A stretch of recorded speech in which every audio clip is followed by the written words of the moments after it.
ॐ नमोऽस्त्वनन्ताय सहस्रमूर्तये सहस्रपादाशिशिरोरुबाहवे सहस्रनाम्ने पुरुषाय शाश्वते सहस्रकोटियुगधारिणे नमः। नमः कमलनाभाय नमस्ते जलसायिने नमस्ते केशवानंद वासुदेव नमोस्तुते। वासनाद् वासुदेवस्य वासितं भुवनत्रयं सर्वभूतादिवासोऽसि वासुदेव नमोस्तुते। शङ्करं शङ्कराचार्यं केशवं बादरायणं सूत्रभाष्यकृतौ वन्दे भगवन्तौ पुनः पुनः। ईश्वरो गुरुरात्मेति मूर्तिभेदविभागिने व्योमवद्व्याप्तदेहाय दक्षिणामूर्तये नमः। गच्छ गच्छ महादेव विवाहार्थं महेश्वरो गिरिजाया महादेव्या सहास्माभिः कृपां कुरु। देवदेव महादेव शरणागतवत्सलो कार्यकर्ता स्वभक्तानां विज्ञप्तिं शृणु मे प्रभु।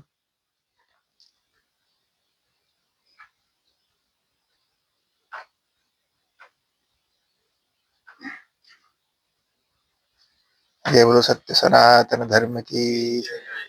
ओंकारेश्वर महादेव की जय। भूतभावन भगवान श्री काशी विश्वनाथ की जय। सियावर रामचंद्र भगवान की जय। पवन सुत हनुमान की जय। ओम नमः पार्वती पतये। हर हर हर महादेव। देवताओं के कहने पर भगवान शिव ने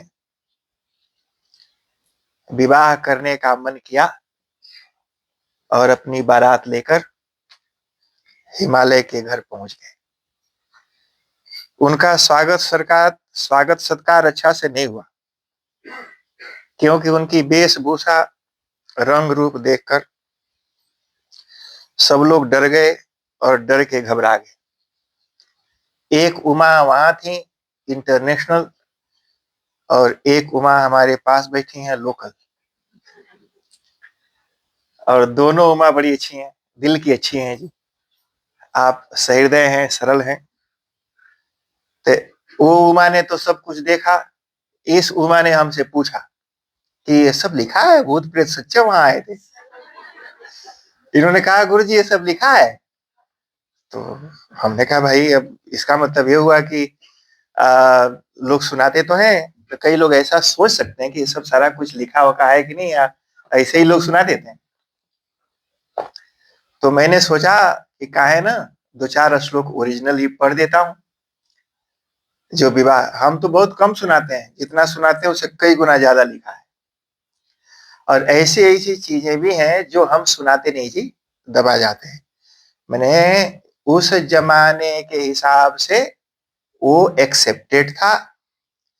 मैंने आज के लोगों की सोच जितनी है ब्लॉक हेड, तो हम ब्लॉक हैं जी, हमारा ब्लॉक हेड है हमारे।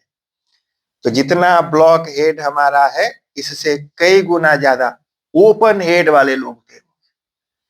आज करके लोग बोलते हैं कि ये ओपन है, मॉडर्न है। अरे कुछ नहीं है, ये तो भूसा भरा है लोगों के दिमाग। जितना मॉडर्न सोच भी नहीं सकते आज के लोग, उससे कई गुना ज्यादा मॉडर्न और ओपन हमारे शास्त्रों में वर्णन है। जितना पंडित जी लोग भी, और हम तो फिर भी बहुत कुछ सुना जाते हैं, लेकिन वो साधु महात्मा लोग तो सुनी भी नहीं करते, स्किप करके भाग जाते हैं आगे। उनको लगता है कि सुनाएंगे तो लोग पता नहीं क्या सोचेंगे। अरे लेकिन जो पढ़े वो तो पढ़ के सबको जान ही सकते हैं। तो ऋषियों ने एक एक चीज बड़े विस्तार से लिखा। तुलसीदास जी ने भी बहुत लिहाज किया लोगों का। जब उन्होंने रामचरितमानस की रचना की तो वाल्मीकि ने जितना लिखा था ओपनली, तुलसीदास जी ने उसको छुपा दिया बहुत कुछ। तो तुलसीदास जी का रामायण ओपन है, ओपनली उन्होंने सारा कुछ ब्लैक एंड व्हाइट सारा कुछ वर्णन किया।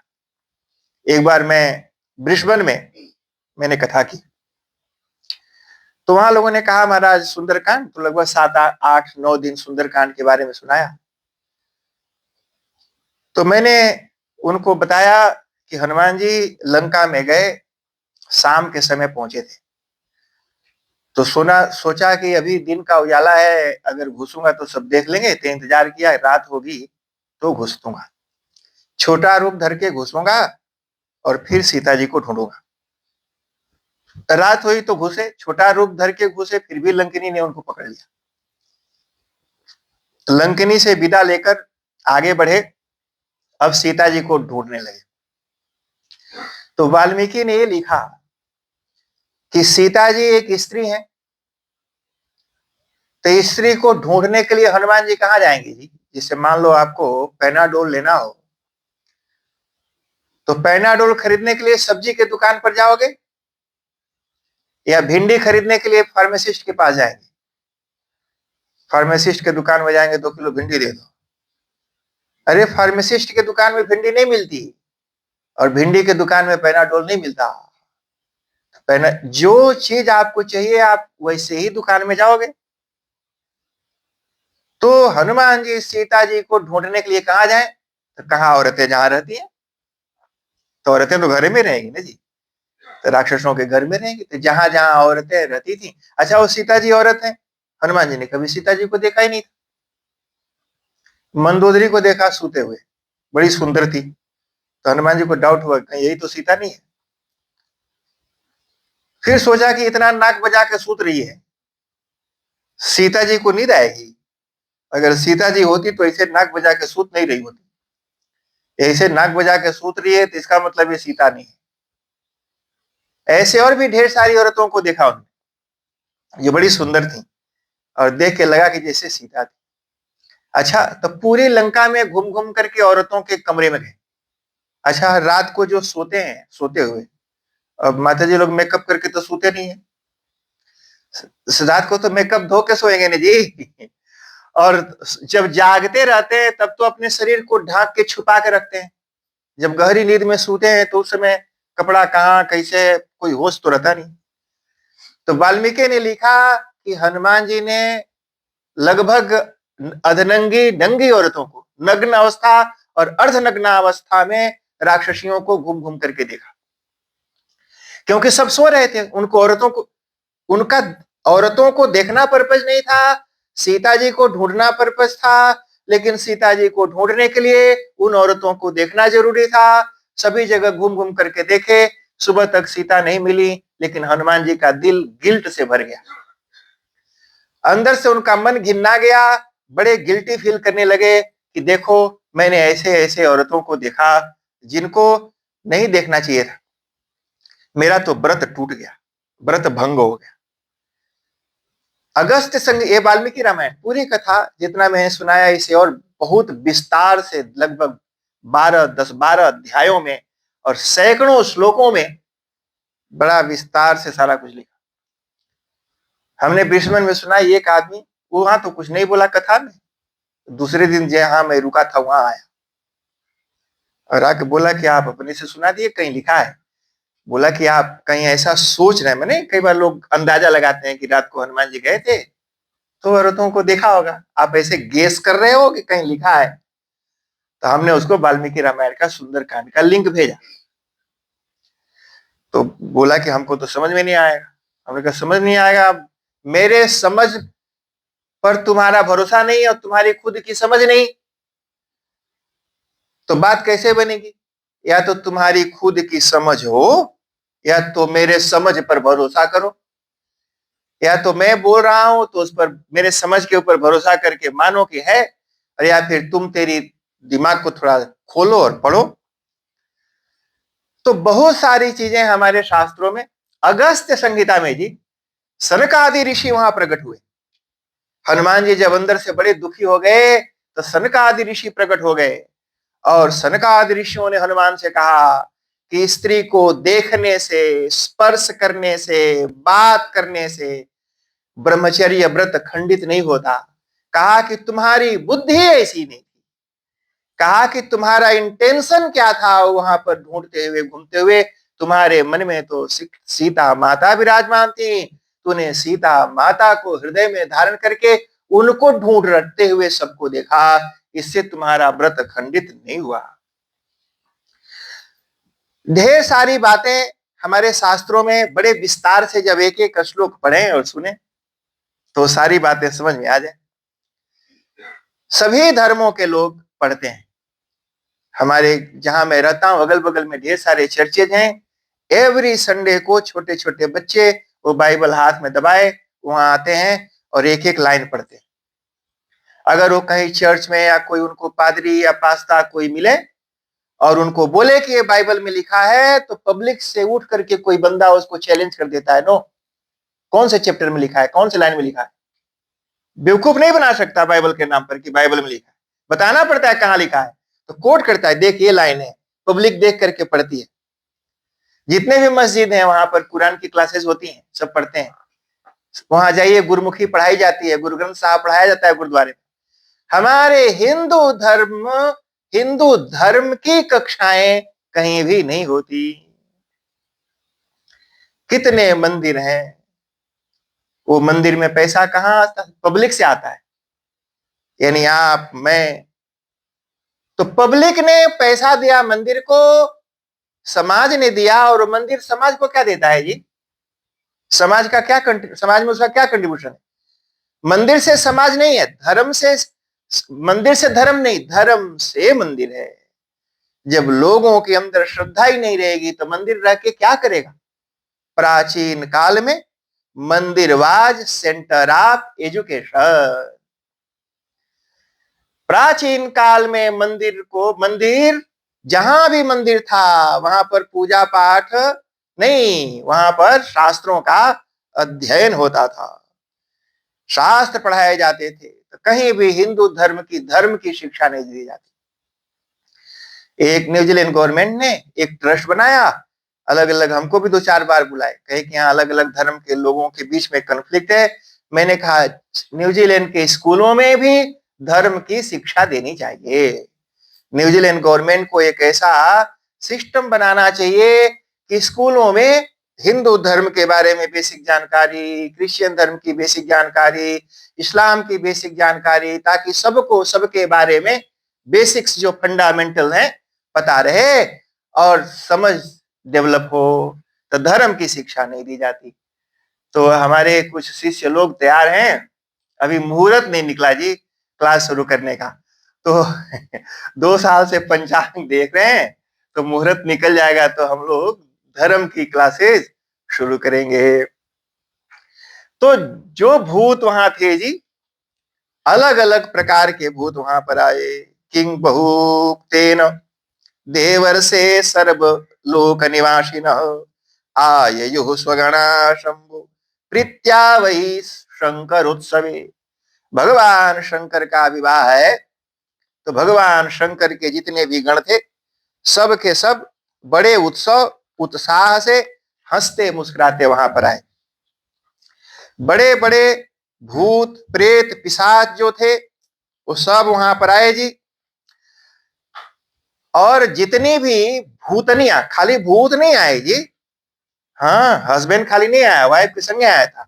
मैंने भूत भूतनी के साथ, पिशाच पिशाचनी के साथ, ये सब और डाकिनी के साथ, भैरव भैरवी के साथ, तो और हा हा ही के साथ ते सब जी, सारा वो सब भी वहां पर आए और सारा कुछ उसमें लिख दिया जी।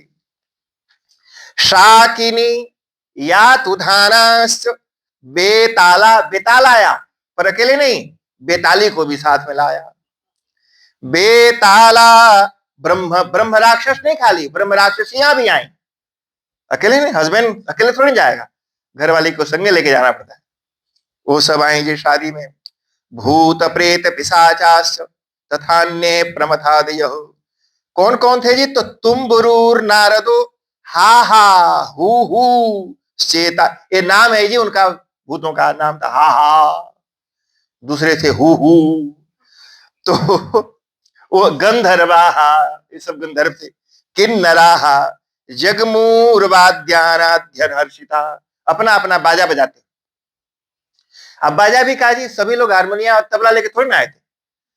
कोई कोई लोग ऐसे थे कि बड़ा बड़ा पेट था, पूरा खूब भजिया डालो डाल के बढ़ाया हुआ पेट, तो दोनों हाथों से पेटे को धप धप धप धप बजाते हुए आए, दोनों हाथों से पेटे ही धप धप धप धप बजाते। अब जरा सोचिए, नंग धड़ंग पेट थपथपाए हुए बारात में आए जी।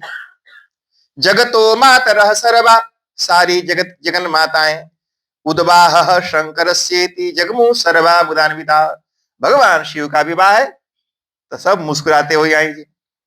अब जरा सोचिए, जिसका मुंह है नहीं है वो हंस कैसे रहा होगा। शुद्ध स्फटिक संकाशो वृषभ सर्व सुंदर हो, और उन सभी जी सबके बीच में जैसे स्फटिक, स्फटिक होता है नहीं, बिल्कुल चमचमाता हुआ, भगवान शिव इन सब के बीच में स्फटिक के पहाड़ की तरह चमक रहे थे अलग से। अच्छा, तमारूढ़ो महादेव, तो इस तरह से जी और कौन कौन आए ये सब भी वहां पर बताया, बड़े विस्तार से भूतों का, प्रेतों का, पिशाचों का वर्णन किया। एक चीज और बताया, कहा कि हिमालय ने और सभी देवताओं ने विश्वकर्मा को जाकर के बोला कि भगवान शिव का विवाह है, इसलिए माड़ो बनाना, मंडप, माड़ो में शादी होती है। माड़ो क्या होता है, यहाँ माड़ो गाड़ते हैं, शादी होती है तो क्या करते हैं, एक बल्टी में एक बांस के गांठ, एक केरा के पेड़, 2-4 कूस गाड़ देता है, उसे वो माड़ो हो गया। और वो बल्टी लेके घूमता रहता है घर से लेके वेडिंग हॉल तक। बड़ा इंपॉर्टेंट।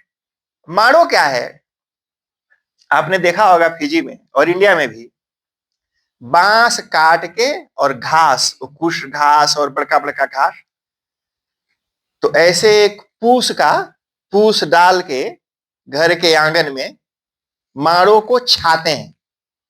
मैंने बांस का चारों बगल खंभा लगाया, उस खंभा के ऊपर ऐसे लंबे लंबे डंडे लगाए, बांस को चीरकर उसके बीच में वो पूस घास फंसा के रस्सी बांध के और उसके ऊपर डाल दिया, ऊपर छत जैसे, और उसमें केरा का पेड़ चारों बगल लगाया ताजा ताजा, और अशोक का पत्ता, अशोक की जी में होता है, जिस अशोक वाटिका में माता सीता रहती थी, वो अशोक का पेड़ फिजी में होता है, तो उस अशोक के झाड़ काट काट करके उसमें लगाए चारों बगल, उसको माड़ो कहते थे। हाथ उठाइए जी आप लोगों में से जिसने माड़ो देखा है ऐसा शादी का, हाथ उठाओ, देखा है? एक, कोई और, 2, 3, 4, 5, इसका मतलब कुछ लोग हैं यहाँ पर, तो उसको माड़ो कहते थे। सब अब समझ में आ रहा है ना आप सबको माड़ो? अच्छा, और जिन्होंने हाथ नहीं उठाया उनको आप लोग बाद में बता देना जाके कि शायद उनको याद नहीं आ रहा, तो उसको माड़ो कहते थे। उसी माड़ो में लावा भूजा जाता था, है ना जी?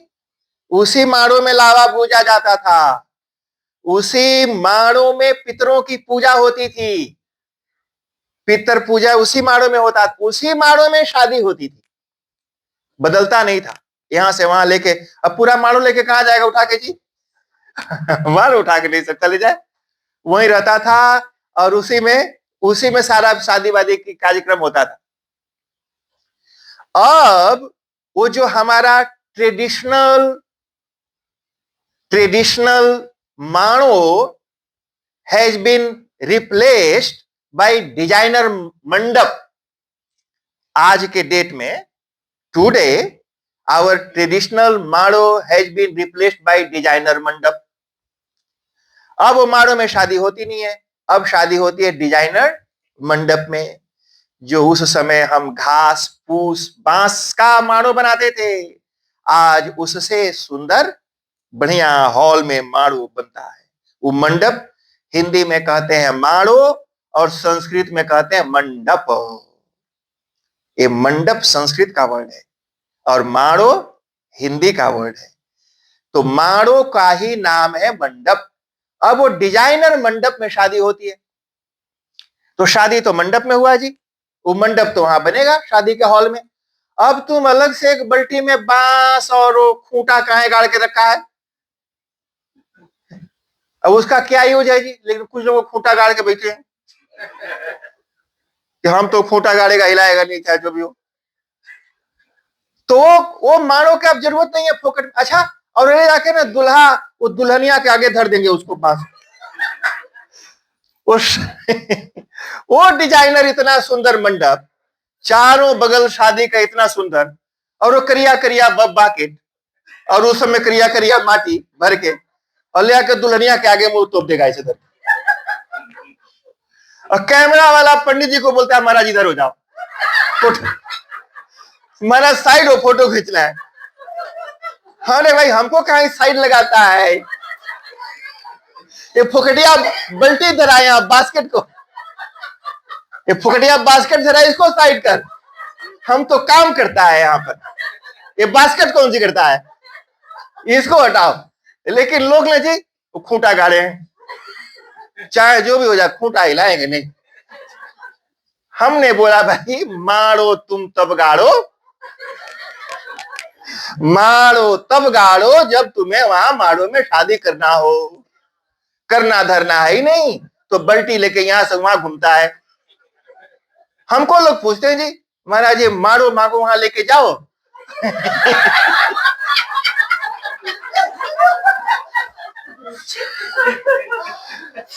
हमने कहा भाई, मैंने कहा ये तुम लोग कहां लेके घूमोगे, इसको यहीं रहने दो, वहां इतना सुंदर है, शादी करेंगे। अच्छा जी, अभी एक जगह शादी हुई, अब पूरी शादी हो गई, सारा कुछ निकल गया। एक आदमी आया मेरे पास, भाग भाग के आया, सारा शादी हो गई, विदाई हो गई, सब घूम के आया। तो मेरे पास आया, बोला गुरुजी वो मारो हिलाया कि नहीं।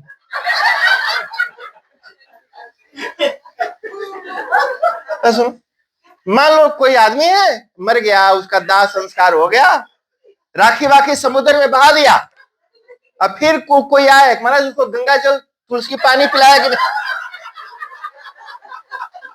तुलसी पानी पिलाया कि नहीं।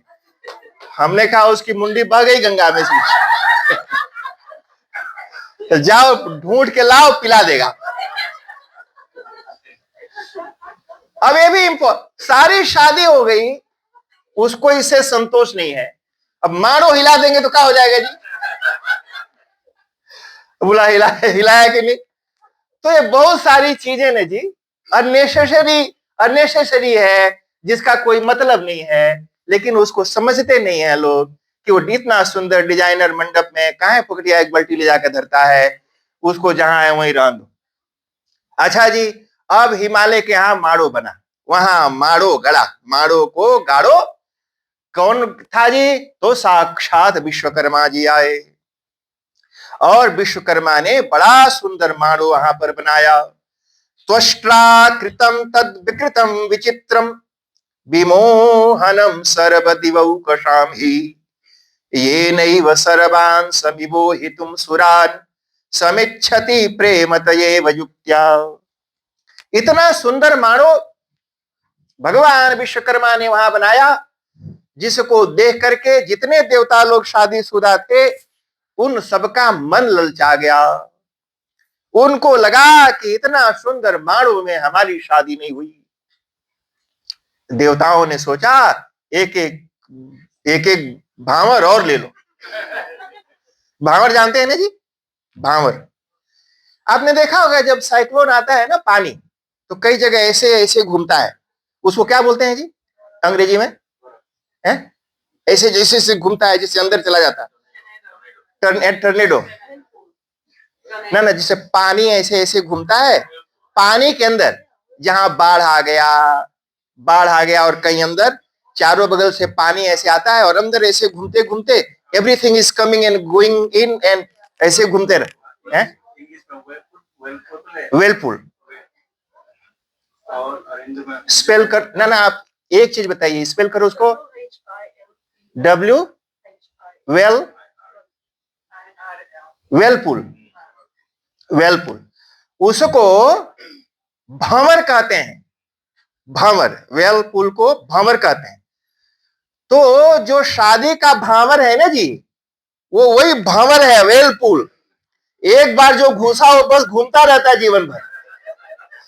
तो वो वेल पूल है। जब कभी ना भांवर घुमा दो तो इसका मतलब है वेल पूल में डाल के घुमाएगा आपको। तो भांवर नहीं, वो भंवर है, वेल पूल। एक बार उसमें घुसो और पूरी जिंदगी भर घूमो और जाते रहो अंदर, ऊपर आए के कोई रास्ता नहीं है। तो ये भांवर नहीं, भंवर है। एक बार उसमें जो घुसा वो जाता ही रहता है। तो भांवर लगाने के लिए देवताओं ने सोचा कि हमारी शादी में इतना सुंदर मंडप नहीं था। पुरा कृतम तस्य विमोहनम त्वया सविस्मृतम तत्सकलम शचीपते तस्मादसौ तां विजिगीषुरेव गृहे ध्रुवम तस्य गिरेर्महात्मनः। देवताओं को लगा कि एक एक भंवर और कर लो, एक एक भंवर और हो जाए, इतना सुंदर मंडप सजा है। कई बार सुंदर जगह होती है ना, लोग वहां खड़ा होकर फोटो खिंचा लेते। अच्छा माड़ो मिला है, तो चला कि हमारा तो पूस के माड़ो में शादी हुआ, यहाँ इतना सुंदर मंडप, चलो दुल्हा दुल्हन कुर्सी पर बैठ के फोटो खिंचा लो। तो देवताओं का भी मन ललचने लगा जी। विमोहनार्थम सर्वेषां देवानां च विशेषतः कृता माया चित्रमयी परिहास विकारिणी। सारे देवता लोग मोहित हो गए उस माड़ो को देख करके। इतना सुंदर मंडप भगवान शिव और पार्वती के विवाह के लिए विश्वकर्मा ने वहां पर बनाया था। हे हरे हे सुरेशान किं ब्रूथोद्य परस्परम एतुक्त्वा तौ महेशानौ मुने त्वां प्रत्युवाचः ददाति वा नैव ददाति शैलः सुतां स्वकीयां वदतच्च शीघ्रं किं ते दृष्टं किं कृतं तत्र गत्वा प्रीत्या सर्वं तद्वदास्वद्यतातो। तो माड़ो रेडी है, दुल्हा रेडी है, पंडित जी रेडी है, लड़की रेडी, लड़का रेडी, और सास नहीं रेडी है। जो सास है वो बोल रही है कि हमको शादी नहीं करना। वो मना कर दिया जी कि ऐसे लड़के को हम शादी, ऐसे लड़के को अपन लड़की हम नहीं देंगे। लोगों ने पूछा भाई क्या दिक्कत है? कहा कि उसके साथ में तो देखो ना कैसे कैसे लोग आए, कैसे कैसे लोग। तो कहा कैसे कैसे लोग उनके साथ में हैं, और एक बार फिर से बता दिया जी। ये सब जी लिखा है। वात्यारूपधरा केचित पता कर्म स्वरूपना वक्रतुंडास्त्र केचित रूपाश्चापरे तथा कराला स्मश्रुला। ऐसे ऐसे भूत थे जैसे दाढ़ी और मूछ ना जी, चेहरा होगा तब ना दाढ़ी मूछ होगा। अब मान लो किसी का चेहरा नहीं दिख रहा है, खाली दाढ़ी मूछ है बस, चले जा रहा है। तो ऐसे ऐसे भूत दे दी कि दाढ़ी मूछ किसके ऊपर उगा है वो नहीं दिखाई दे रहा था। मैंने गाल नहीं दिखाई दे रहा है, मूछ नहीं, बस दाढ़ी और मूछ चले जा रहा है। तो ऐसे ऐसे भूत बताए जी। विरुद्ध वाहना केचित श्रृंगनाद निनादिनः डमरोर्वादिनः केचित चिद्गोमुखवादिनः अमुखा विमुखा केचित। ऐसे मैंने जिनका मुंह नहीं था, कल कथा में मैंने सुना इनको। मैंने कहा कि वो जब खाना परोस रहे थे तो पूड़ी लेकर के परोसने के लिए वो हिमालय के सेवक लोग आए, तो लाइन से पत्तल लगा था। अब उसमें जी दो प्रेत बैठे थे, एक का मुंह नहीं था और एक का मुंह तो था पर पेट नहीं था। तो पूड़ी बांटने वाले ने दोनों को स्किप कर दिया। कहा कि तो मुंह नहीं तो खाएगा कैसे, और दूसरे के पास मुंह है पेट नहीं है तो डालेगा तो फट से फिर ग्राउंड में गिर जाएगा, तो उसको भी देने का फायदा नहीं है। तो आगे ही निकला तो ये भूत ने उसकी धोती पकड़ के खींची।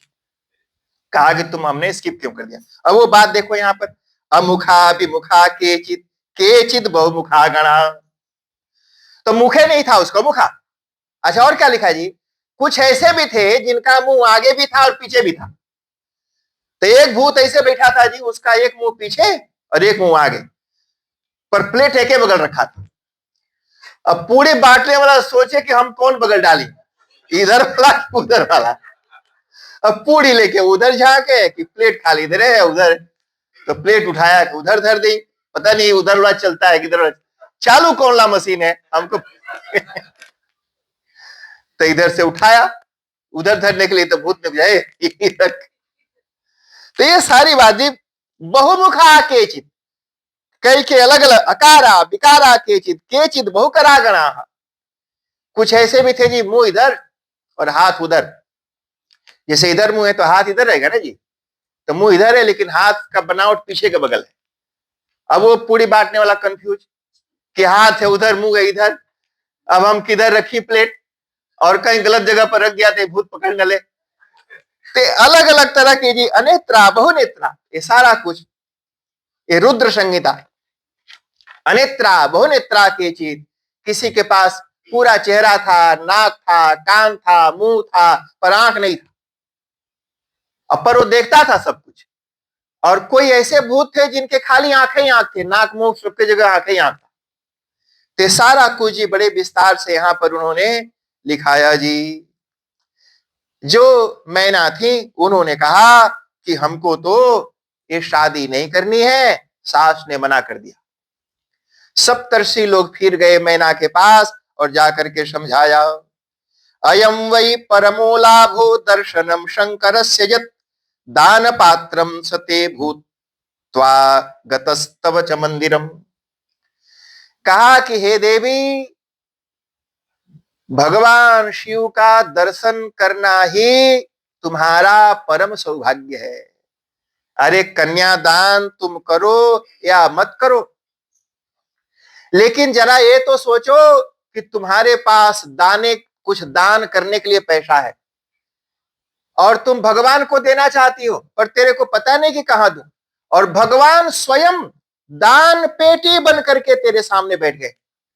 साक्षात तो भगवान शिव अपने आप को दान पात्र, वो जो जहां डोनेशन बॉक्स, भगवान लॉर्ड शिवा है, change himself in donation box. Donation box की रकम तुम्हारे सामने हाथ फैला करके खड़े हैं और तुम उनको दे करके तेरा परलोक लोक सब सुधर जाएगा। समझ में नहीं आ रहा? ये जाकर के जी उन्होंने बताया, ब्रह्मा जी ने कहा, इत्युक्त्वा तैस्ततो मेना मुनिवाक्यम ऋषा करोत् प्रत्युवाच रुष्टा सा तान् ऋषिन् ज्ञान दुर्बला। वो भर पेट नारद जी को गिरियाई, ऋषियों को गिरियाई, बोले कि हमसे तुम्हारी क्या दुश्मनी है, काहे हमको तुम फंसाना चाहते हो? अरे हमारी लड़की बहुराई है, उसको मन में क्या हो गया कि वो ऐसे लड़का से शादी करना चाहती है। पार्वती आ गई, बोले कि मैं बहुराई नहीं हूं, मैं सब समझ रही हूं, तुम्हें नहीं समझ रही है ना जी। लड़की तो यही बोलती है ना माँ को, बोलते बहुराई नहीं, बहुराई तू है, हम तो सब जानते हैं, तेरे पास कोई दिमाग है, बुझाता है।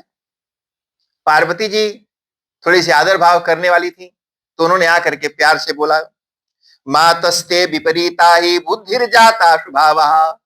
अच्छा सुनो जी, उस जमाने की लड़की, पार्वती ने कहा, बोले कि तुम्हारा दिमाग घूम गया है। उस जमाने की माता पार्वती ने आकर के बोला, मातस्ते विपरीता ही बुद्धिर जाता स्वभाव, तुम्हारा दिमाग घूम गया है। अब देखो बेटी बोल रही है माँ को दिमाग घूम गया। अब आज कोई बोले तो बोलते हैं ऐसे बोलता है, अरे वो शुरू से आ रहा है, सुनने की आदत डालना चाहिए। धर्मावलंबना तत्वम ही कथम धर्मम जहा शिवई। कहा कि तुम्हारी बुद्धि घूम गई है, तुम धर्म को क्यों छोड़ रही है। अयम रुद्रो पर साक्षात सर्व प्रभव ईश्वर, ये साक्षात रुद्र है, ईश्वर है, शंभु स्वरूप सुखद सर्व श्रुति सुवर्णित। चारों वेद जिसके बारे में बताते हैं, चारों वेद जिसकी स्तुति गाते हैं, चारों वेद जिसका वर्णन करते हैं, वो ये है। अरे वो मानो चारों वेद कोई रूप धर करके तेरे आंगन में आकर के बैठ गए हैं। माता समझती क्यों नहीं? महेशः शंकरस्यायं सर्वदेव प्रभु स्वराट नाना रूपाभिधो मातर हरि ब्रह्मादि सेवितः। कहा कि जो तुम्हारे आंगन में बैठा है, ये ब्रह्मा और शिव, ब्रह्मा और विष्णु, ये इनके यहां नौकरी करते हैं, सेवा करते हैं, इनको साधारण मत समझो। अधिष्ठानम च सर्वेषां कर्ता हर्ता च स प्रभु निर्विकारी त्रिदेवेशो यविनाशी सनातन। पार्वती जी ने कहा, अधिष्ठान कहते हैं, एक संस्कृत में शब्द है अधिष्ठान। जैसे आप और हम सब इस हॉल में बैठे हैं, इंडिया में कहते हैं हाल और न्यूजीलैंड में कहते हैं हॉल, बोलते हैं ना। अगर कोई इंडिया वाला बोलेगा तो बोलेगा we are in the hall, hall, और यहां बोलेंगे we are in the hall. और हॉल बोलेंगे तो इंडिया वाला सोचेगा हॉल में कैसे चला गया है।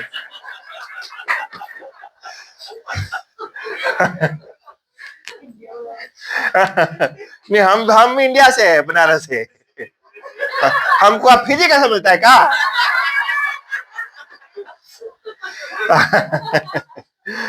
मैं बनारस का हूं, इंडिया से जी। और आप भी इंडियन हैं, मैं सबको बताता हूं। आप भी इंडियन, हम भी इंडियन, हम दोनों इंडिया से हैं। आप में हम में सिर्फ ये अंतर है कि आप इंडिया से हाल ही आ गया और हमने आने में थोड़ी देर कर दी। Simple, we all are from India. अच्छा जी, तो हॉल, तो वहां पर ऐसे जो हॉल है, तो हम सब इस हॉल में बैठे हैं, मतलब हम सबका अधिष्ठान ये हॉल हुआ। माने जहां पर हम हैं वो हमारा अधिष्ठान होगा। तो uh we are in the hall means hall is our अधिष्ठान। जैसे आत्मा इस शरीर में रहता है तो शरीर आत्मा का अधिष्ठान है। माता पार्वती ने कहा भगवान शिव संसार में जितने भी नाम हैं, जितने भी रूप हैं, उन सबके अधिष्ठान हैं। मतलब संसार में जो कुछ भी तुम्हें दिखता है, आम, कटहल, मकई, भिंडी, आदमी, औरत, चींटा, चींटी, कीड़ा मकोड़ा, जितना कुछ भी है उन सब का, ये सब कहां है जी? सर्वे अधिष्ठानम तु सर्वेशा। ये भगवान शिव का वर्णन माता पार्वती ने किया। अधिष्ठानम च सर्वेषां कर्ता हर्ता स प्रभु, कर्ता हर्ता च स प्रभु।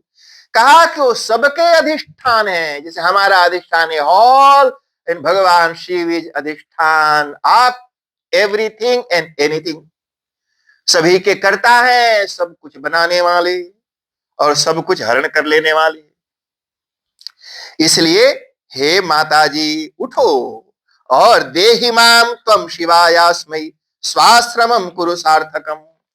मेरा दान इनको कर दो और अपना जीवन धन्य करो। क्योंकि इस संसार में आने का सबसे बड़ा देहि माम परमेशाय शंकराय जनन्यो स्वीकुरु त्वमिमं मातर विनयम मे ब्रवीमिते। कहा कि रिक्वेस्ट कर रही हूं, सुन लो। चेन्न दास्यसि तस्मै मां नो गृणेन्यमहं वरम भागम लभेत कथम सह्यम श्रीगाल परवंचकः। कहा कभी रिक्वेस्ट कर रहे हूं, सुन लो, नहीं तो बाद में धमकी भी दिया जी। उस समय भी लड़कियां मैया को धमकी देती थी, धमकाती थी मैया बप्पा को। बुझाता नहीं है, मान लो, नहीं तो फिर बाद में दोष मत देना हमको।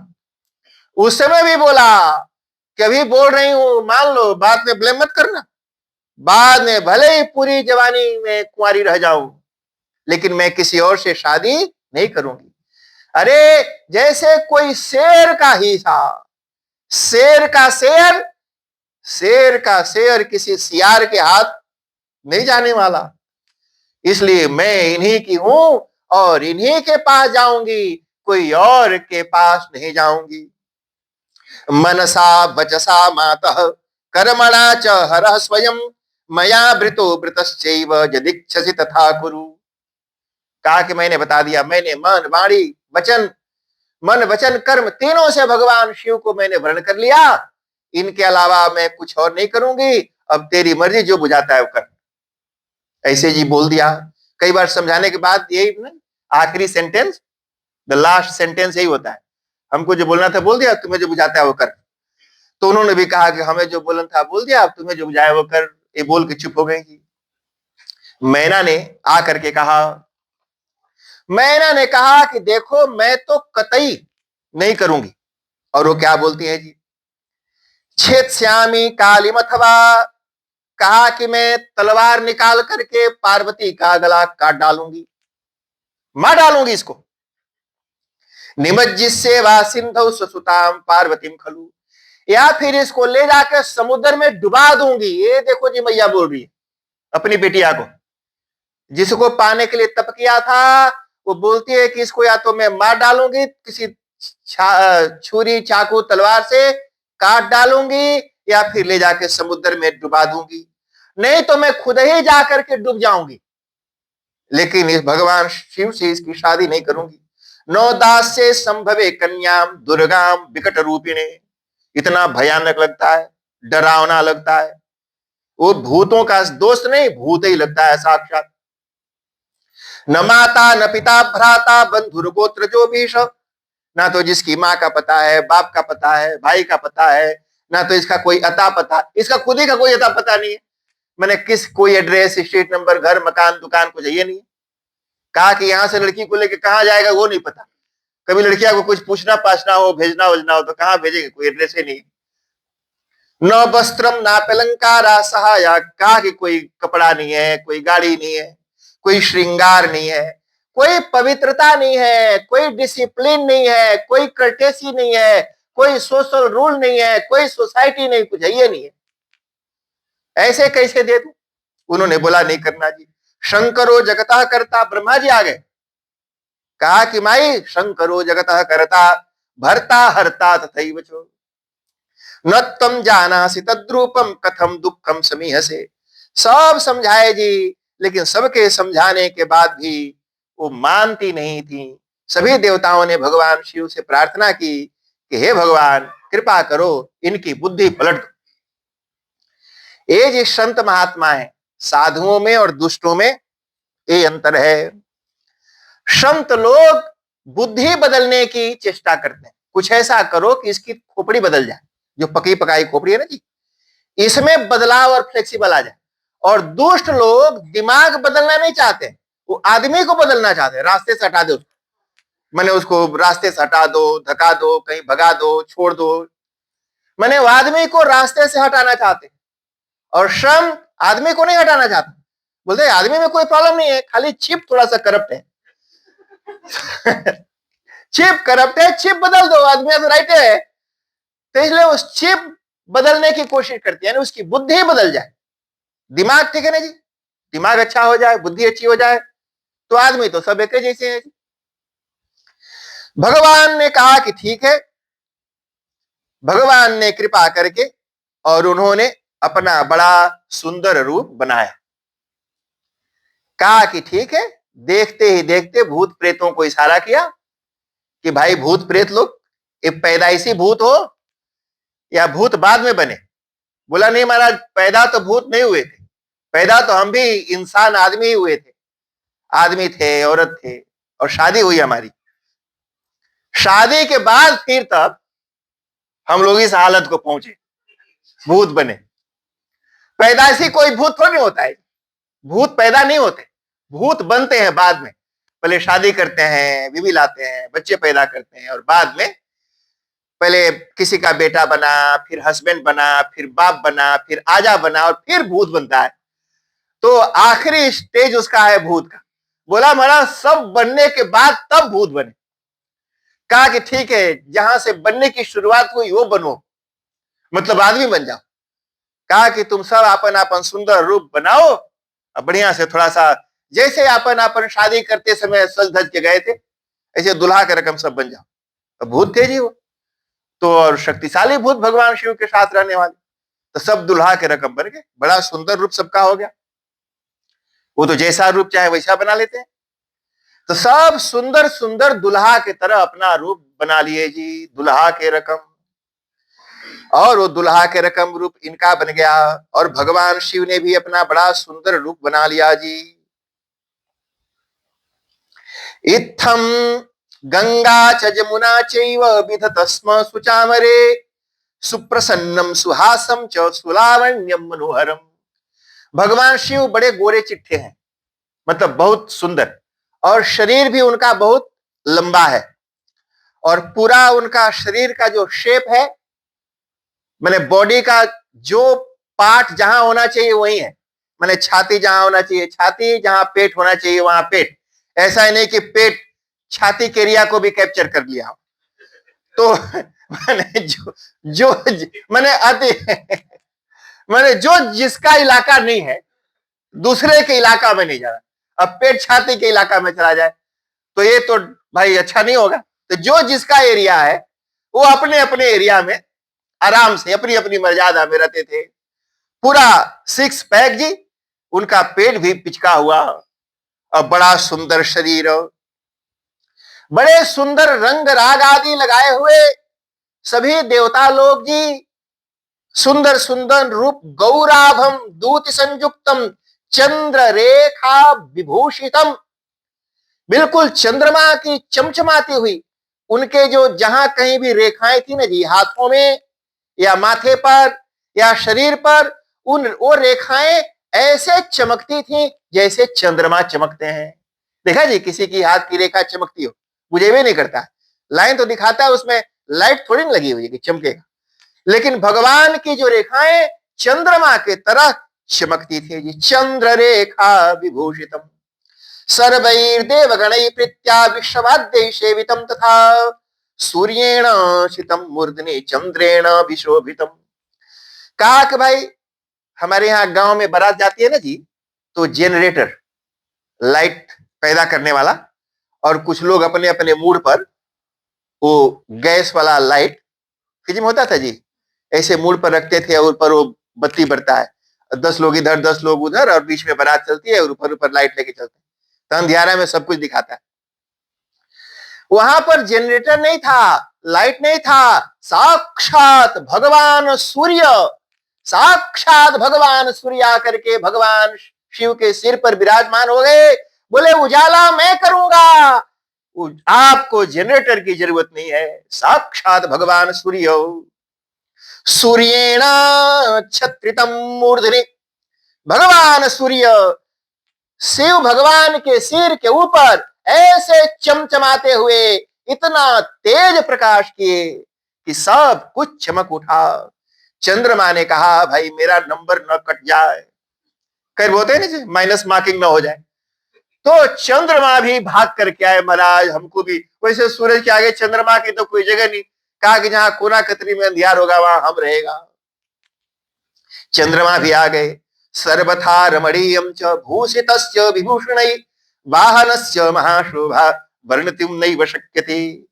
और इतने सुंदर सुंदर आभूषण जो देवताओं को भी नसीब नहीं था, वो आभूषण भगवान शिव को पहनाया, और वाहन की इतनी सुंदर शोभा। ये शिव पुराण लिखने वाले ने कहा कि महाराज कान डिस्क्राइब, कहा कि हमारी बुद्धि और वाणी का एक लिमिट है, पर भगवान शिव की जो ग्लोरी लिमिटलेस है। तो कहा कि लिमिटेड वाणी से unlimited glories can't be glorified. कहा कि मेरी वाणी में वो दम नहीं कि मैं भगवान शिव के उस रूप का वर्णन कर सकूं। गंगा च जमुना चैव विधत्तस्म सुचामरे, कहा कि भगवान शिव के एक बगल में गंगा, दूसरी बगल में जमुना, और दोनों ऐसे चंवर डुला रही थी कि भगवान हिमालय में रहते हैं और वहां पर ठंडी रहती है, यहाँ गर्म प्रदेश में आ गए, कहीं गर्मी न लग रही हो। तो गंगा जमुना सिद्ध्यष्टौ पुरस्तस्य कुर्वन्ति स्म सुनर्तनम, जो 8 सिद्धियां 9 निधियां आगे आगे नाच कर रही हैं। जो सिद्धि 9 निधि पाने के लिए लोग क्या करते हैं, भगवान शिव के आगे आगे नाच नहीं है, नाच करने के लिए 8 सिद्धियां और 9 निधियां मया चैव तथा विष्णु रेन्द्राद्या ह्यमरास्तथा स्वं स्वं वेशम सुसुम्भुष्य गिरे नाचरन्युताः। इंद्र, विष्णु, ब्रह्मा, यम, कुबेर सब आगे जी, आज मेरे यार की शादी है, सब के सब कूद रहे और डांस करने लगे जी। हमारे मित्र की, हमारे गुरु की, हमारे दादा आजा सब वही है। सिद्धाश्चोपसुरा सर्वे एवं देवादयः सर्वे कुतूहल समन्विता परम ब्रह्म गणन्तस्ते स्वपत्नी विरलंकृता। सब अपनी अपनी पत्नियों के साथ वहां पर आकर के, जब इतना सुंदर रूप भगवान शिव का, वो सब जो स्वर्ग, जैसे मानो स्वर्ग ही आ गया। लक्ष्मी जी ने कहा पार्वती जी मेरी सहेली बनेंगी तो कुछ गिफ्ट तो देना चाहिए जी। जैसे मानो लक्ष्मी ने चारों बगल सोने चांदी के खंभे लगा दिए। धरती माता बिना सीजन के जी चारों तरफ सुंदर फूल खिला दिए स्वागत करने के लिए। वो खुशबूदार फूल चारों तरफ। पहाड़ों ने भी सोचा हमें भी कुछ करना चाहिए। नदियों ने, मेघों ने, तारों ने, सब ने जी, ये पूरे ब्रह्मांड के जर्रे जर्रे ने भगवान शिव के विवाह की तैयारी की। और सब बड़े भगवान के विवाह में प्रसन्नचित होकर के तथा विधम चतम दृष्टा मेना चित्रगता इव। जो मैना थी जी, मैना माई जो अभी तक पार्वती की कसाई बनी हुई थी, माई और कसाई कि मार डालूंगी, डुबा डालूंगी, ये वो काका। अब वो जब इतना रूप देखा तो हक्का बक्का ऐसे, जैसे फोटो चिपकाया हो दीवार में, कोई मूवमेंट नहीं उसके बॉडी में, ऐसे हक्का बक्का ताके कि वही है कि कोई और आ गया। मैंने बिल्कुल मैना हक्का बक्का रह गई, जैसे मैना का शरीर सुन्न हो गया, जैसे किसी ने मैना की फोटो चिपका दी हो या पुतला बना करके रख दिया हो, ऐसे मैना बिल्कुल सुन्न हो। चित्रगता इव, जैसे फोटो में होता है किसी का पुतला, किसी की मूर्ति हो जिसमें कोई मूवमेंट नहीं होता, मैना बिल्कुल ऐसे हो गई। उनको हिलाया, पार्वती ने कहा हुआ माई, बोला कि नहीं जी थोड़ा सा पानी मारो आंख में, और थोड़ा सा ऐसे जी। अब देखा, कहा कि अरे ये कौन है, और अथमय नोवाच, अब उनका मुंह से जी निकला वाणी, क्या बोला, धन्या पुत्री मदीयाच यया तप्तम महत्तपः यत् प्रभावान महेशान त्वं प्राप्त इव मद्गृहे। अब देखो माँ क्या बोलती है, बोलते हम तो पहले कहती थी कि हमारी लड़कियां बहुत अच्छी है ना जी, सारा खड़बड़ खड़बड़ करने वाली माई। अब बोलती हम तो जानते थे कि हमारी लड़की बहुत अच्छी है, कुछ गलत नहीं करेगी। ये तो हमारी लड़की ने इतना तप किया, उसके तप का ये फल है। अब देखो सारा क्रेडिट्स अपनी लड़कियां को दे रही है, भगवान को अभी भी नहीं दे रही। वो बोले तो हमारे बेटी ने इतना भारी तप किया, इसके महत तप का ये फल है। माने जो कुछ भी हो रहा है जी, ये सारा कुछ तो मेरी बेटी के तप का फल है। यहाँ पर धन्या पुत्री मदीया में, ये मेरी बेटी धन्य है। यया तप्तम महत तपः, जिसने महान तप किया और उसके तप के प्रभाव से ये सारी ग्लोरी और साक्षात भगवान शिव भी हमारे आंगन में आ गए। मया कृता पुराया वै शिव निंदा दुरत्यया ताम क्षमस्व शिवा स्वामिन सुप्रसन्नो भवाधुना। अब हाथ जोड़ के वो मैना पार्वती से माफी मांग रही है, माफ कर दो हे देवी। और अपने हस्बैंड से भी थोड़ा, दामाद जी से भी, दामाद जी अब दामाद जी, पहले तो भूत मालूम पड़ते थे, अब बोलते दामाद जी से भी थोड़ी मेरी सिफारिश करा दो कि क्षमा कर दें, मेरे ऊपर क्रोध नहीं करें, गुस्सा नहीं करेंगे। एक दामाद है ना जी, जो नवग्रह, नाम सुना है, ग्रह, नवग्रह ऊपर होते हैं, एक ग्रह नीचे होता है। तो 9 ग्रह ऊपर, आप जानते हैं, 10वां ग्रह, 10th ग्रह जो नीचे होता है उसको दामाद कहते हैं। एक बार चढ़ता है तो कभी नहीं उतरता। ऊपर वाले जो ग्रह है शायद टीका चंदन फूल पत्ती से खुश भी हो जाते हो, नीचे वाला ग्रह तो बस देते ही रहो, मुंह खोल के इसे लेता ही रहता है जी। सुप्रसन्न हमारे यहाँ जा माता दसमो ग्रह, संस्कृत में कहते हैं जा माता, कहते हैं दामाद को, जा माता दसमो ग्रह, वो दामाद 10वां ग्रह है। और वो 10वां ग्रह को घर में लड़की लेकर के आती है। तो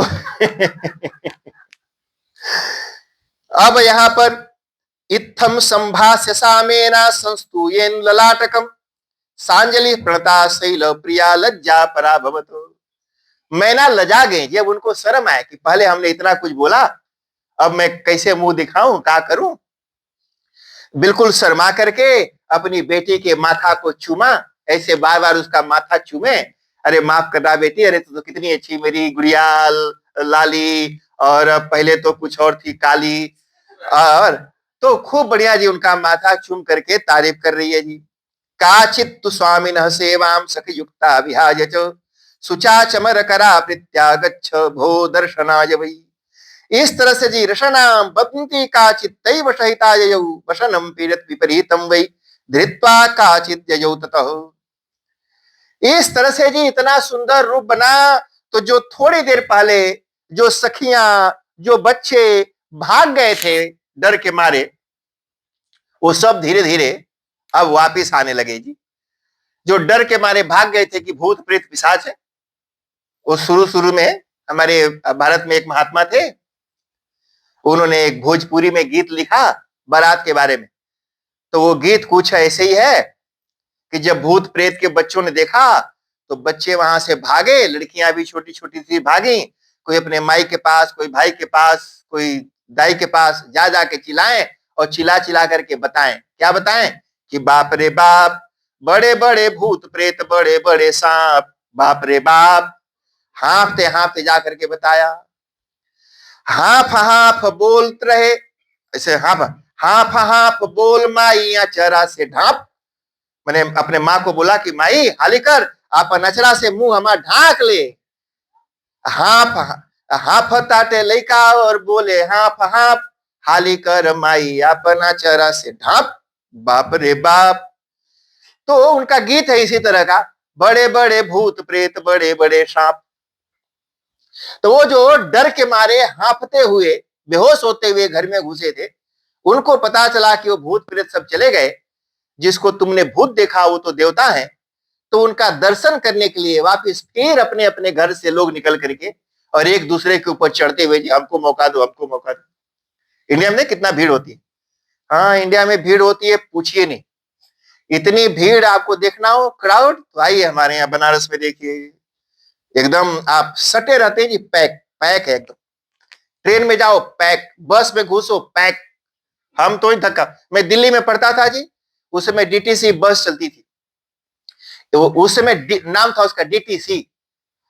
तो उस बस में ऐसे पीट पीट के चढ़ाते, एकदम घुसते रहते थे। जैसे आप किसी बैग में चावल भरते हो, भूसा भरते हो, कपड़ा भरते हो, ठूस ठूस करके एकदम वैसे वो बस वाले वो तब तक उसमें ठूसते रहते थे जब तक आदमी से आदमी एकदम सट न जाए। माने आप अपना हाथ भी नहीं मूव कर सकते। अगर कहीं पीठ खजवाए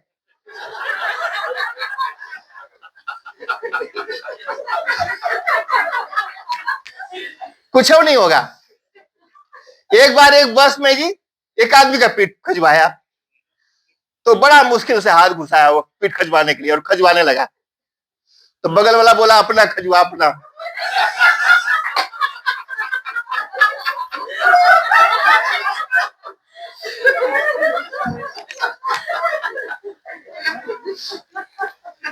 कितनी भीड़ होती है सोच नहीं सकते।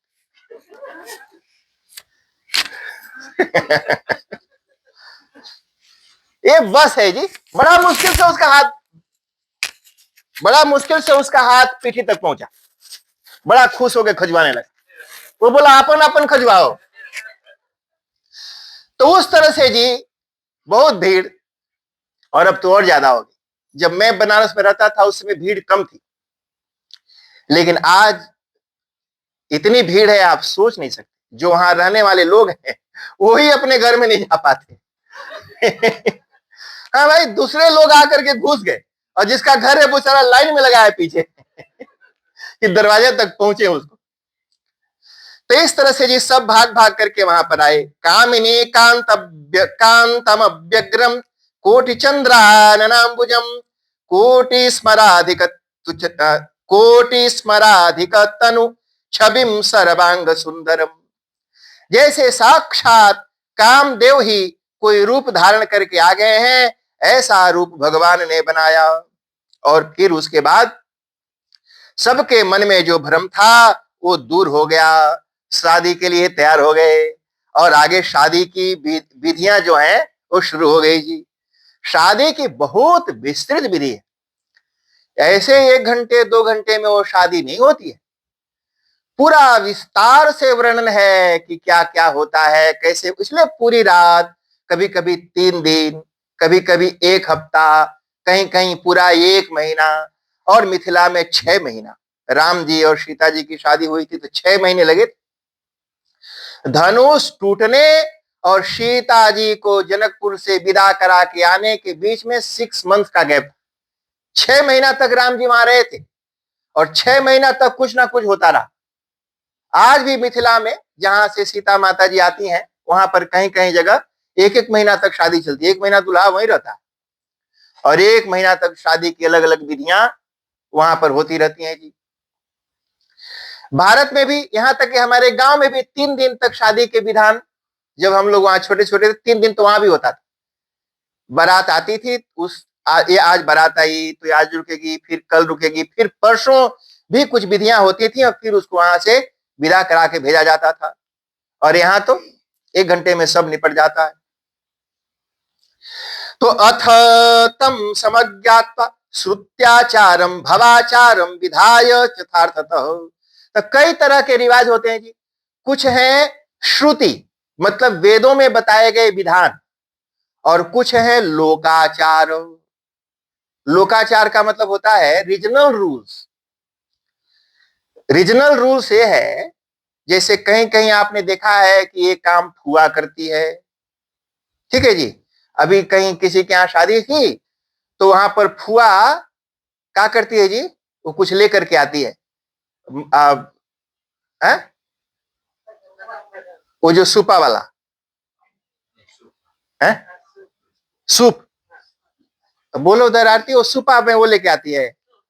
हाँ, सूप में लेकर के आती है। तो कहीं हमने शादी थी तो मैंने बोला कि वो सूपा उपा होता सब ले आओ, सब ला के धरो, उसमें हमको प्रिपेयर करना था। तो प्रिपरेशन वगैरह सब करके वहां पर धर दिया और शादी शुरू हो, मैंने वो जो वहां पर तेलवान भतवान की जो विधि हल्दी वादी की, हल्दी लगाने की होती है, तो एक अम्मा जी आई, अब बोले कि फुआ का जो काम था वो महाराज, हमने कहा फुआ वाला काम हमें कर दिया, पैसा दे जाओ यहाँ पर। तो ये लोकाचार है, इसको कहते हैं रीजनल रूल। ये फुआ सूपा लेकर के आएगी, ये regional rule, man made rule जी। एक जगह हमारे लबासा लबासा ना जी, एक लबासा के हमारे शिष्य हमारे पास आए, बोले महाराज हमारे गांव में एक दिन सत्यनारायण की कथा थी और पंडित जी को आना था सुबह 8 बजे और वही भी नहीं किए। वो आए 11 बजे, सुबह 8, 9, 10, 11 बजे तक जजमान इंतजार करता रहा। सारा पूजा की तैयारी वो 7 बजे करके बैठा था, पंचामृत बना दिया, पंजीरी बना दिया, सब धर के अगोरे पंडित जी अब आएंगे। पंडित जी तो नहीं आए, कहीं से घूमते हुए एक बिल्ली आई और वो पंचामृत लपसे मुंह में लगा के चली गई। तो जो भगवान के लिए पंचामृत रखा था वो बिल्ली भोग लगा गई। अब उस जमाने में दूध वगैरह जल्दी मिलता नहीं था, अब कहाँ नवा दूध, कहाँ दही, कुछ भेटे भी नहीं करे। तो घर वाले ने भी सोचा कि भाई अब यही से अब बिल्ली पी गई तो क्या करें, भगवान को यही पिला दो, ये बिल्ली वाला ही भोग लगा दो। तो बिल्ली वाला ही भोग लगा दिया, पूजा हो गई। सत्यनारायण भगवान को क्या फर्क पड़ता है जी। सुनिचैव सपाके च पंडिता समदर्शिन। ये भगवान तो कहते हैं कि हमारे लिए तो सब जगह मैं ही हूं, यानी बिल्ली हो या कुत्ता, भगवान के नजर में कोई भेदभाव नहीं है। पूजा हो गई, भगवान तो बड़े प्रसन्न हो गए जी। उसी दिन वो लोटो जीत गया जी। हाँ, शाम को लोटो जीत गया, शनिचर के दिन करा था। अब वो तो बड़ा खुश हो गया कि भाई ये तो बिल्ली ने बड़ा काम किया, हर बार बिना बिल्ली का पंचामृत चढ़ाया कुछ नहीं मिटाया, और इस बार बिल्ली का जूठा लगाया, लोटो जीत गया। अगली बार पंडित जी फिर आए, वो 8 बजे का टाइम दिया था, वो 7 बजे ही पहुंच गए। पूरी तैयारी हुई थी, सब रखा था। जजमान को बोले कि महाराज बैठो, शुरू करें। जजमान ऐसे हाथ पेट पर हाथ धर के खड़ा है, बोला महाराज कुछ कोई सब ठीक ठाक है? बोला हाँ सब राइट है। तो बोला महाराज बैठो से नहीं, हम कोई कगोरे हैं। बोला महाराज किसको अगोरता, सब तो यही है। बोला नहीं, लड़कवा कगोरे है। हमने कहा गया लड़का? बोला वो बिल्ली ढूंढ गया है। तो बोला हमारा पूजा पाठ की तैयारी तो बिल्ली कौन सी करी? बोला नहीं, हमारे यहाँ का नियम है, हमारे कुल का नियम है, हमारे कुल का नियम है, हम आजा बताई गया रहा, पहले पंचामृत बिल्ली को चटाना, उसके बाद भगवान को पिलाना। तो बिल्ली महाराज हमारे घर में थी, पर अभी आजकल नहीं है। तो जब पूजा होती है तो पड़ोस पड़ोस से पकड़ के लाना पड़ता है। तो लड़का गया है, बिल्ली पकड़े नहीं। तो ये कई गधे लोग में जी, एक गधा, हाँ, वो अपने आप को पंडित बोलता है कुल का। अरे कुल माने ये कुल रीति है। अब मान लो गलत कुल में चल गया, बिल्ली पकड़ के पंचामृत चटाने वाला नियम, तो आपको तो समझ है ना जी, इट वाज एन एक्सीडेंट हो गया। तुम्हारा तो दिमाग अच्छा है, तुम कहां जबरदस्ती बिल्ली से चटाता है। तो इस तरह से कुल का नहीं, कई ऐसे बहुरा बैठे हैं, वो बोलते ना ना तुम बप्पा ऐसे करो, तुम वो करो। तो इसको कहते हैं कुल नियम। माने एक कुल नियम तो नहीं है ये, माने इट वाज एन एक्सीडेंट, और ऐसे हो गया। तो ऐसे कुछ नियम जो लोगों के द्वारा बनाए हुए हैं, किसी आदमी, औरत, इंसान, अड़ोस पड़ोस, सरकमस्टांसेस के द्वारा बनाए हुए जो नियम है, उनको कहते हैं लोकाचार। और एक है श्रुत्याचार। श्रुति माने वेद का बताया हुआ विधान, और एक है लोकों का बताया हुआ विधान। तो वेदाचार, लोकाचार। हिमालय के यहां दोनों हुआ, जो लोकाचार था वो, और जो वेदाचार था वो अभी। श्रुत्याचारम भवाचारम, भवाचार माने लोकाचार, अश्रुत्याचार माने वेदाचार। तो जो वेद में बताए हुए विधान थे वो भी, और जो लोक में बताए हुए थे वो भी विधि। प्रथमं स्नापयित्वा तां भूषयित्वाथ सर्वशः नीराजिता सखीभिश्च विप्रपत्नीभिरेव च। पार्वती को नहलाया गया जी।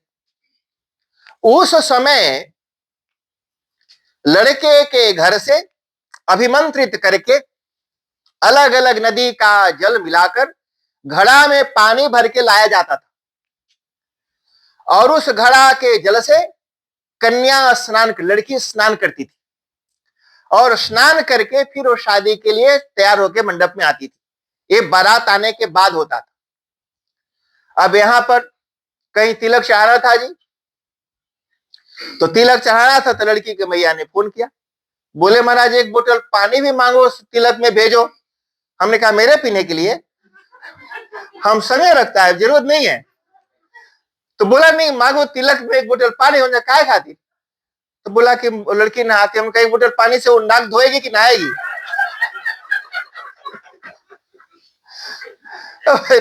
ये नहीं जी, वो जमाने में होता था, वो घड़ा भर करके गाड़ी पर लाद के आता था जी। ढेर सारे मटके अलग अलग शुद्ध औषधि आदि से अभिमंत्रित करके गाड़ी पर लाद करके घड़े के घड़े आते थे, और उसे नहलाया जाता था। अब यहाँ 500 ml एक बोतल भर दे, कौन करे। हमने कहा निकाल के दे दो, हम पी लेगा। नहाने के लिए वो टैप लगा है घर में, वहां नहाए।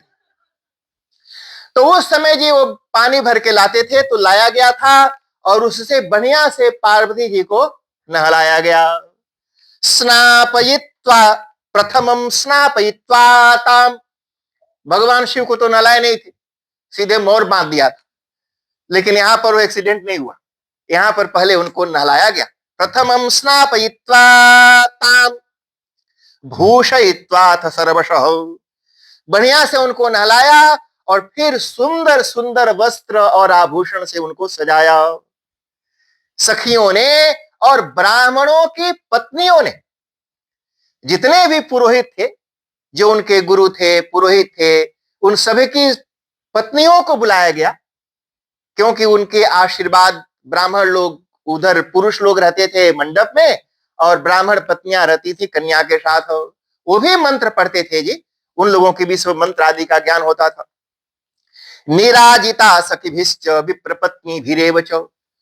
जब पूरा सज धज करके माता पार्वती तैयार हो गई, तो बाहर निकालने से पहले उनकी नजर उतराई हुई। माता पार्वती जी की भी नजर उतारी गई। ये यहां पर लिखा जी, निराजिता सखीभिश्च। सबसे पहले सखियों ने उनका नजर उतारा। सखियों को लगा कि भाई हमको मंत्र तो आता नहीं, बिना मंत्र के नजर उतारा। तो ब्राह्मण पत्नियों को बोला कि थोड़ा मंत्र पढ़ के आप भी बोला येलो मस्टर्ड लाया है कि नहीं, लिस्ट में बताया ना जी। तो बोला कि हम भी थोड़ा इनका, तो ब्राह्मण पत्नियों ने भी उनका नजर उतारा जी। यानी प्राचीन काल में भी नजर उतारी जाती थी। नजर क्या है जी? नजर का मतलब होता है कि सीइंग समवन और something with greed of having it. ऐसी कोई चीज जो आपकी नहीं है, बट आपके अंदर उसको पाने की कामना है। एंड सीइंग समवन और something with greed of having it. जब कोई ऐसी चीज जो आपकी नहीं है, आपका उस पर कोई अधिकार नहीं है, और आपकी हो जाए, ऐसी नजर से किसी चीज को आप देखते हैं, तो आपकी या जो कुछ भी निगेटिविटी, निगेटिव वाइब्स, एनर्जी आपके अंदर से निकल करके वहां पर किसी न किसी तरह की बुरा करती है, एक चीज। दूसरा क्या हुआ जी? अगर वो चीज मुझे नहीं मिली, तो जिसको मिली है उसके यहां से भी खिसक जाओ। ऐसे ना, ये छोटी बुद्धि तो है ना संसार की। अगर हमको नहीं भेटा रही है तो उसको क्यों भेटा गई? हमें वह सुख नहीं मिल रहा है तो इसको भी नहीं मिलना चाहिए। तो ऐसी नजर से जब हम किसी चीज को देखते हैं, तो जैसी सोच से देखते हैं वैसी ही वाइब्स थ्रो करते हैं वहां पर।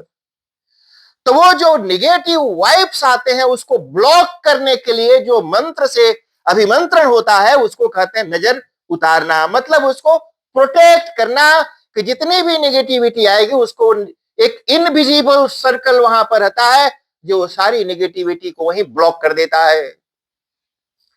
ते सारी विधि ब्राह्मण पत्नियों ने पार्वती जी के लिए किया। पार्वती जी बहुत खूबसूरत थी। यही बात यहां शिव पुराण में आगे विस्तार से पढ़ेंगे तो बताया है कि पार्वती जी को देखकर बहुत देवताओं के भी मन डोल गया, इतनी खूबसूरत है।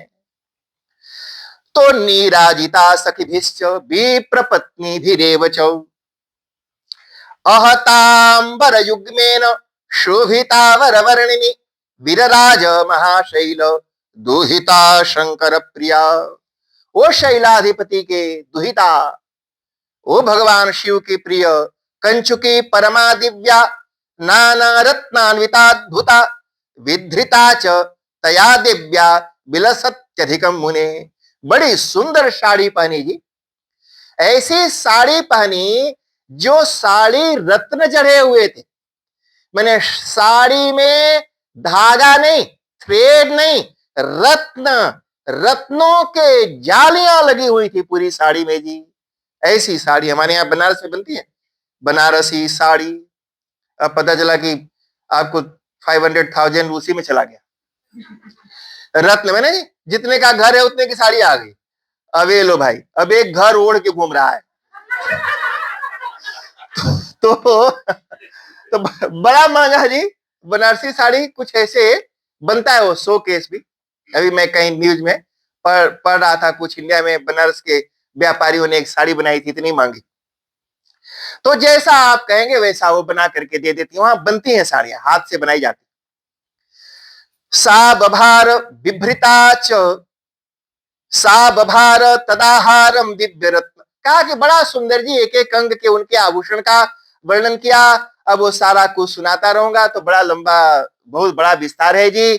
सब कुछ मिला जुला करके शादी के लिए तैयार हो गए। ले जाकर के उनको मंडप में बैठाया गया और वहां पर भगवान शिव तो पहले से बैठ के इंतजार कर रहे थे। शादी की विधि प्रारंभ हो गई और ढेर सारे रीति रिवाज हुआ, जिसमें जो शादी के क्रम है, ऑर्डर है, सब करते करते कन्यादान के समय तक पहुंचा। इसके पहले बड़ी भारी समस्या ये थी कि माता पार्वती का विवाह भगवान शिव से होने वाला कौन कराएगा, पंडित जी कहां। तो कहा कि भाई यहाँ साक्षात ब्रह्मा जी विराजमान है, जो सभी वेदों के ज्ञाता, क्या जो वेदों के तो मतलब उद्गम स्थल हैं। कहा कि ब्रह्मा जी जहां पर हो वहां पर मंत्र कौन बोलेगा। तो ब्रह्मा जी से निवेदन किया गया कि हे ब्रह्मा जी, आप ही यहाँ पर बैठ के शादी करा दो। ब्रह्मा जी मान गए, मेरा भी हो भाग्य, क्रेडिट मिलेगा शादी कराने का। ब्रह्मा जी शादी कराने के लिए बैठ गए और मंत्र बोलने लगे। कन्यादान जब करते हैं तो संकल्प होता है जी, बिना संकल्प के कोई काम नहीं होता। कोई पूजा, कोई पाठ, कोई दान, कोई यज्ञ, कोई धर्म अनुष्ठान, कोई भी काम बिना बिना संकल्प के नहीं होता। तो संकल्प में नाम गोत्र आदि बताना पड़ता है। हिमालय से पूछा, भाई लड़की के बाप का नाम, तो बता दिया हिमालय। बोला इसके आजा का नाम, तो बताया। बोला इसके पर आजा का नाम, बता दिया। अब भगवान शिव के बगल में घुमाया, बोले महाराज आप भी अपने बप्पा का नाम बता दो। तो भगवान शिव सोचे किसका नाम बताए, क्योंकि भगवान शिव का तो कोई बाप है ही नहीं। तो बोले कि महाराज बताना तो पड़ेगा, बिना वे संकल्प करना है, बताना पड़ता है बाप का नाम, आजा का नाम, और पराजा का भी नाम बताना पड़ता है। तो बोला आप अपने बाप का नाम बताओ। बोले कि इसके बिना शादी नहीं होगी। ब्रह्मा जी ने कहा नहीं, बताना तो पड़ी। तो भगवान शिव ने सोचा, कहा कि एक बात बताइए, आपको तो लोग बोलते हैं ब्रह्मा जी सृजन करते हैं सबके, जगत जगत पिता है, तो आप जगत के पिता हो, तो जगत में मैं आता हूं कि नहीं? तो बोले हमारा आप भी आते हैं। तो फिर बोला पिता आप ही हैं, तो पिता के नाम पर आप अपना नाम ले लो। तो बोला ठीक है, ये काम चल जाएगा, मैं पिता। फिर राजा कौन? बोला कि आपके पिताजी कौन है? बोला आपका जो पिताजी हमारा राजा होगा, वो विष्णु, उनके नाभि से आप निकले थे। तो बोला महाराज हमको भी वहीं तक पता है, पर यहां तो पराजा का भी नाम बताना है। मैंने बाप हुआ मैं, आजा हुए विष्णु, पर पराजा कौन? भगवान शिव ने कहा मैं ही सबका पराजा हूं। तो इस तरह से जी संकल्प हुआ। मैंने ढेर सारी लीलाएं हुई जो शादी में, और जो रस्म होते हैं, जो गालियां होती हैं, जो वहां पर खेलना होता है, हंसी मजाक सहेलियों का, बड़ा सुंदर जी, जैसे आप लोगों के यहाँ होता है कोबर वगैरह, बहुत विस्तार से बड़ा बढ़िया वर्णन किया उसका। ये सब हुआ, पर वो सब के लिए तो बहुत विस्तार से समय आदि हो तो सुनना पड़ता है। यहाँ तो क्वेश्चन पेपर हमारे पास है, तो क्वेश्चन पेपर के हिसाब से हमने बहुत कुछ सुनाया। शादी हुई, विदा किया हिमालय ने, पार्वती को ढेर सारा उपहार दिया, बहुत गिफ्ट दिया। लड़की शादी करके घर से सब जाती है तो उसको भी ढेर सारा उपहार देना चाहिए। मान लो किसी बाप के 4 बच्चे हैं, 2 लड़के 2 लड़कियां, तो माँ बाप की जितनी संपत्ति है उसमें 4 शेयर होल्डर है। कई बार जी बोलते हैं लड़कवा के लिए बचाए बचाए के रख देता है, लड़किया को तो इसे भेज देता है। तो बोला कि नहीं, अगर 4 बच्चे हैं और आपके टोटल एसेट 4 मिलियन है तो 1 मिलियन ईच के पास जाना चाहिए। कहा कि सबका इक्वल शेयर होता है।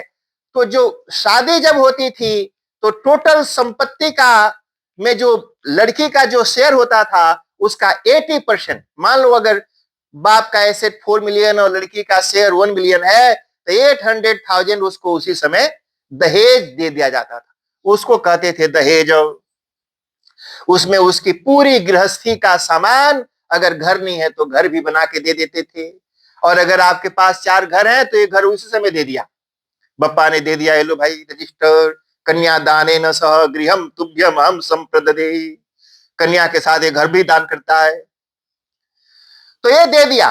बोला कि 200,000 कहां बचा लिया, वो भी कहां नहीं दे दिया, तो शेयर तो पूरा हुआ। कहा कि वो 200,000 यानी 80% दे दिया, 20% बचा लिया कि कभी राखी बांधने के लिए आएगी तो देंगे, कभी होली में आएगी तो देंगे, दिवाली पर आएगी तो दे देंगे, पूजा में आएगी, यानी जब जब लड़की घर में आएगी तब तब उसको थोड़ा थोड़ा करके हम देते रहेंगे। तो ये हमारी भारतीय संस्कृति, हमारी भारतीय परंपरा। वो माता पिता के घर वो पराया नहीं होता था जी। एक कहां से दिमाग में भूसा भर गया। हाँ, इंटरफेरेंस नहीं होता था। मैंने माँ बाप शादी करने के बाद लड़की के हस्बैंड और टांग नहीं आते थे। यहाँ पर टांग तो पूरा, टांग का पूरा वही घुसा रहता है। टांगो नहीं जी, टांग तो बड़े थोड़ा सा है भाई, थोड़ा उठा घटा दो, ये पूरा ही नाक दो घुस गया वहां पर, नाक पकड़ के डुबकी मार के बिठा। ऐसे नहीं होना चाहिए जी। कन्यादान करने के बाद इंटरफेयर मत करो, बाकी लेना देना चालू रखना चाहिए, देते रहिए उसको जब तक दे सकते हैं। हिमालय ने पूरा विस्तार से सामग्री दान किया जी, सब कुछ भर भर करके भेजा, ताकि हिमालय पर पता नहीं वहां पर कुछ सामान उमान है कि नहीं, तो पूरा सामान भर भर के भेजा। और यहाँ पर विदा किया जी, देवता लोगों के साथ साथ भगवान शिव भी अपने धाम पर आ गए। वहां पर रह करके एक दिन बड़ा भारी तूफान, बड़ी भारी साइक्लोन आया, आकाश में बादल गरजने लगे, बिजली चमकने लगी, काले काले बादल, बड़ा डरावना वातावरण हो गया। माता पार्वती ने शिकायत की भगवान शिव से, महाराज डर लग रहा है, ऐसे खुले आसमान के नीचे बैठे रहते हैं, कहीं एक रूम तो बना लो।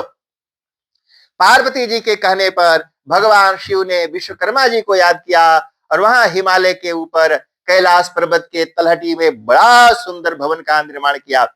और वहां पर शिव पार्वती दोनों ने गृह प्रवेश की पूजा की और घर में प्रवेश किए। काफी सालों तक वहां पर विहार किया, राज किया। एक बार भगवान शिव घुसे तो बाहर नहीं निकले जी। कई साल गुजर गए। देवता लोगों ने कहा कि भाई हमने जिसके लिए शादी कराई थी वो काम तो हुआ ही नहीं। शादी इसलिए हुई थी कि बच्चा होंगे, बच्चा होगा तो तारकासुर को मारेगा। ये तो बाबा दरवाजा बंद करके घुसे तो निकलने का नाम ही नहीं ले रहे। 1 साल, 2 साल, 3 साल, 5 साल, 6 साल, अरे 100 ईयर, 1000 ईयर, कितने थाउजेंड ईयर निकल गए।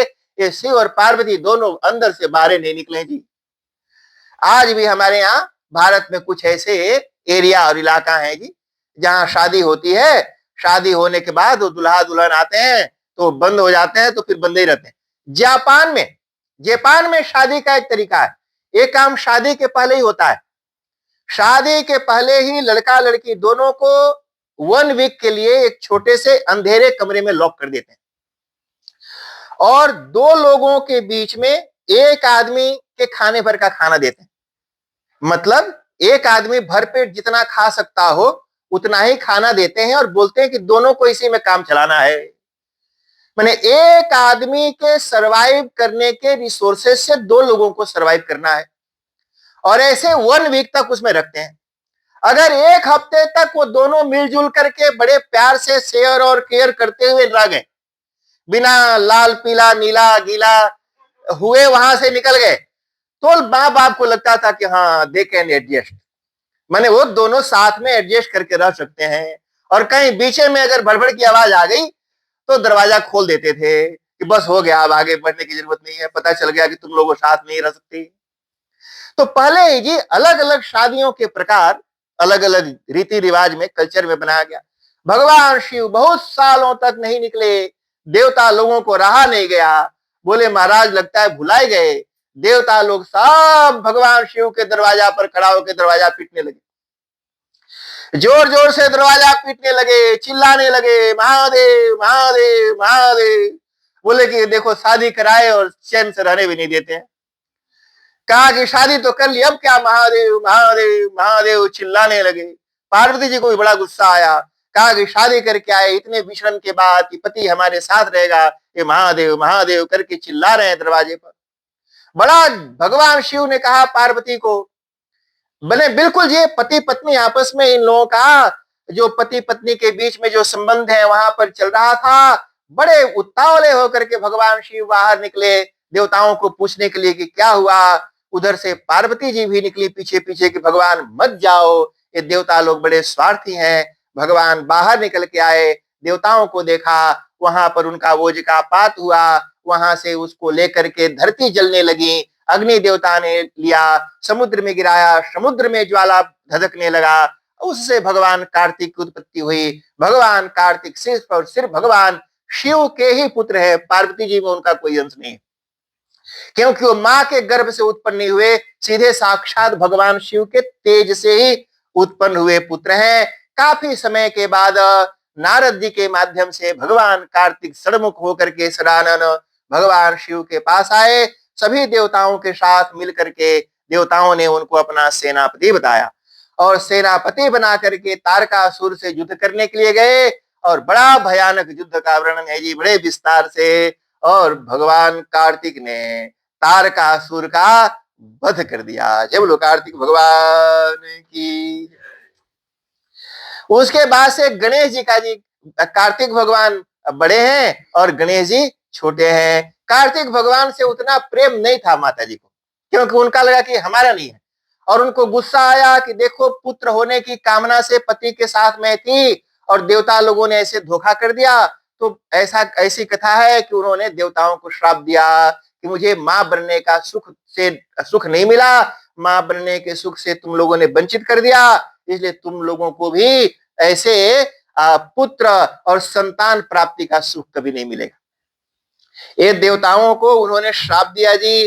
फिर भगवान गणेश के उत्पत्ति का वर्णन बताया, कैसे मां भगवती ने प्यार करने के लिए ये मेरा मेरा मेरा पुत्र है ऐसे करके गणेश जी का निर्माण किया। ये बोलो गणेश भगवान की जय। धीरे धीरे भगवान शिव की गृहस्थी बसने लगी। मैंने भगवान शिव पत्नी, 2 बच्चे, गाड़ी भी खरीद लीजिए, वो बैल था उसी को रिनोवेट किया खिला पिला के। तो मैंने सब कुछ हो गया जी, सब बीबी और अच्छे बच्चे, और उसके बाद नींद भी आए अच्छे। तो सब इस सांस में लेकर के बड़े आराम से सुखपूर्वक सब रहने लगे। ये बच्चे लोग जैसे खोदा खादी करते हैं ना जी, जैसे कभी ओम ने खोद दिया ओमिशा को और ओमिशा ने खोद दिया ओम को, तो उस समय गणेश जी और कार्तिक भी खोदा खादी करते रहते थे। गणेश जी और कार्तिक दोनों आपस में कभी लड़ते झगड़ते थे, आते थे रोते हुए माता जी के पास। माता जी को बोलते थे इसने मेरा कान नोच दिया, किसी ने बोला आंख भोंक दिया। इसी तरह से गणेश जी बोलते मेरा नाक पकड़ के झूल गया। ऐसे रोज बखेड़ा चलता रहता था जी। बड़ा सुंदर उनका शादी के बाद बच्चों के साथ वर्णन सुनाया। ढेर सारी और कथाएं अलग अलग तरह के सुनाई हैं जी, बड़ा विस्तार से। लेकिन आज ये जो कार्यक्रम हम लोगों ने 7 दिन की कथा की रखी थी, उसको यहीं पर विराम देते हैं। एक दिन ऐसा हुआ एक दिन ऐसा हुआ कि माता जी ने कहा कि हे भगवान, अब तो आपको कुछ नौकरी ढूंढ लेनी चाहिए, कुछ काम करना चाहिए। कहा कि कुछ खेती बाड़ी करो। कहा कि खेती बाड़ी करो, कहा नौकरी तो कोई देगा नहीं, नन धड़न कहीं जाऊंगा तो अब मान लो कस्टमर सर्विस में तो कोई भी नहीं करी, दुकान में देख के भाग जाएंगे, दुकानें बंद हो जाएगा। कहा फार्मिंग करो, फार्मिंग खेती करो। कहा खेती करने के लिए हमारे पास रिसोर्सेज नहीं है। माता पार्वती जी ने बताया कैसे खेती करनी है, रिसोर्सेज कैसे होगा। बड़ा विस्तार से ये भी खेती किसानी की बारे में बताया। एक दिन कार्तिक और गणेश जी की लड़ाई हुई। लड़ाई ये हुई जी, हे हे रंब किमंबरो दिशि कथम कर्णौ लुठत्यग्निभुः किम ते स्कंद विचेष्टितं मम पुरा संख्या कृता चक्षुषाम नैतदस्तुचितं गजास्य चरितं नाशामि मीतिं वमे श्रुत्वैवं श्रुतयोर्गिरः गिरिसुता गौरी वचः पातु वः। दोनों में कहा सुनी हुई गणेश और कार्तिक में कि इसने मेरा कान नोचा, इसने मेरा नाक नोचा, इसने मेरा आंख गिना। दोनों रोते हुए झगड़ते हुए माता जी के पास आए। माता जी ने दोनों को अपने छाती से लगाया, बोला देखो तुम दोनों मेरे प्रिय पुत्र हो, आपस में लड़ाई मत करो, एक दूसरे से प्रेम करो। और माता जी ने बड़ा प्यार अपने बच्चों को किया, भगवान शिव ने भी किया।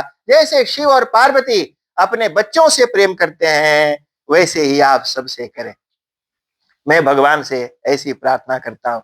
उमा जी बड़ी श्रद्धा से, बड़े प्रेम से, फुल डेडिकेशन के साथ आपने पूरी तैयारी की, कहीं कोई कमी आपने नहीं छोड़ी। आपने बहुत अच्छा किया, आपकी श्रद्धा धन्य है। भगवान आपकी भक्ति भावना ऐसे बना के रखे, आप हंसते मुस्कुराते संसार का सुख भोगिए। आपके बच्चे उमिशा भी मेरी डिसेंट गर्ल शांति से बैठती है। ओम भी देखो पूरा पूजा में पार्टिसिपेट किया, और सुरेश जी भी बिल्कुल हस्बैंड की तरह देखो आराम से अच्छे हस्बैंड तो आराम से यहाँ बैठते हैं। इतना सुंदर विश्वकर्मा की तरह हवन कुंड का निर्माण भी कर दिया, खाली थोड़ा अंदर उसको डिप खोद देना है। इतना सुंदर रोज चाय गरमा के पिलाया, प्यार के लिए शुक्रिया।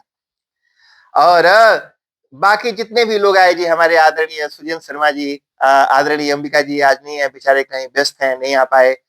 शालिनी जी, ये सब आकर के इन लोगों ने मदद की। खुशदीप जी, राज जी, सरस्वती रामायण मंडली के सभी लोग, हमारे बड़े ही प्रिय विमल जी अपना घर लाए कि छोड़ के आए? आज घर नहीं लाए? हाँ तो घर घर ही धर के आए। तो ये विमल जी रोज आते थे। हमारे आदरणीय सत्येंद्र शर्मा जी, जूली जी, ये सब देखो रोज आते थे। कोई अगर छूट रहा हो, करीम भाई, उनकी धर्मपत्नी वहां पर आती थी। ये देखो आर्यू भी इतना सुंदर आया, उसकी माता जी मुस्कुरा रही है फ्रिज के पास बैठ के। कुछ एक्स्ट्रा दीवार बीच में बनाइए और फ्री, ताकि सभी को एक एक दीवार भेटाया जाए।